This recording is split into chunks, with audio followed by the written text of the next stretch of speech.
This is Gary G with the Inland Valley News here at the LA Memorial Coliseum as the USC Trojans defeated the Utah State Aggies 45-7. Stay tuned. Max, what do you learn from the loss in Alabama to give you a victory against Stanford?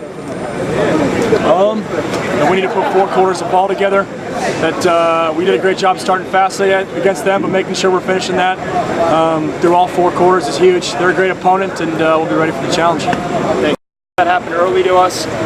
Some looking yourself in the mirror type things, making sure you're doing everything you need to do, myself included. But yeah, today was a great win, and I think puts us in a great position moving forward. What kind of impression has Stanford made on you since you've been here?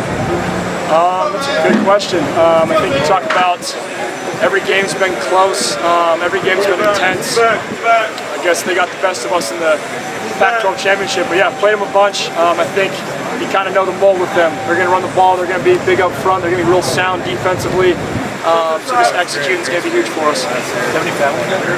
I do. My brother and his family live in Westchester, so they come to every game, and my parents flew down this morning. How has it been for them to finally see you get rewarded? That's the best part of it. The phone call home to them after all the good things is pretty cool. They're in my corner through highs and lows, so it's awesome. Had all 3 brothers there last week. 2 of them still live up in Washington, but yeah, to do it in front of them, do it in front of my dad, my mom, it's pretty special. How much are you still learning to adjust to the rhythm of an actual game? It's like how these things play out. Yeah, I think it's a good question. I think still adjusting. I think in practice you go through different periods. So it's a team run period, a team pass, a blitz. So you're used to kind of just going through scenarios, and then to actually play a game and put it all together, you get used to the format. But at the end of the day, I've been playing this game since I was this tall, and there's still 4 quarters, and you go out there and throw the ball around. So in that aspect's not much different, but valid point as far as getting used to the rhythm of the game. There were some people that thought that you played pretty well last year. Were you able to kind of find those positives and kind of take it out of that, or was just a lot of positive disappointment that you kind of lost it yourself? I think yes and yes. I think you do find positives to that.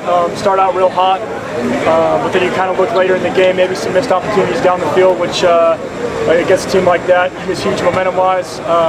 But obviously, the win stings the most. You want to put a win up on the board, and thankfully we got one today. I think it's huge. We knew that we schematically like that block punt thing, so that wasn't a surprise. We were kind of knew that was going to be on the board, or at least up there to potentially happen. So that's huge. But anytime you give 2 the ball in his hands with room to maneuver, good things are going to happen. And so whether that's offense, defense, or special teams, it's awesome for us. What do you guys need to do to have more explosive plays in offense? I need to throw a better ball.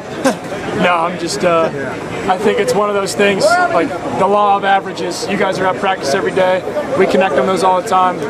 It's just a matter of going out there and playing ball. But I think it's just one of those things. But we'll get back on track, I have no doubt about it.